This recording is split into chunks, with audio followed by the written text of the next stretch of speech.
Vandal Strong, that is the message among the University of Idaho community. I'm your neighborhood reporter Isaiah Sharp at the U of I campus in Boise, where even though 300 miles away from Moscow, parents and students are still feeling the impact of the deadly tragedy that happened on November 13th last year.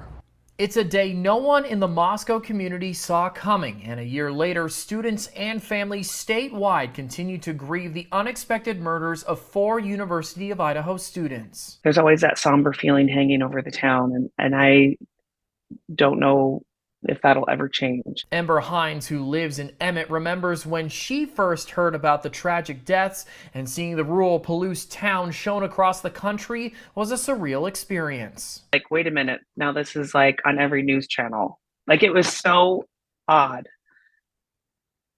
that it was just, you couldn't even wrap your head around it. Hines' son is a junior at U of I and is still grieving the loss of those 4 students: Ethan Chapin, Zana Kernodle, Madison Mogan, and Kaylee Gonzalez. The 4 students were fatally stabbed in their off-campus home last fall on November 13th. 2 months later, the arrest of Brian Koberger, who still awaits trial. And despite the distance, vandals in the Treasure Valley are also still dealing with the deaths. I find myself thinking of their parents often, and having to hear that your child at that young age went through something so terrible is just a heartbreaker. Julia Chukovich is a law student and says that the phrase Vandal Strong has never been more prevalent. We're all a community and we're in this together, and we want to make sure that they feel our love from all the way across the state as they face this really hard day.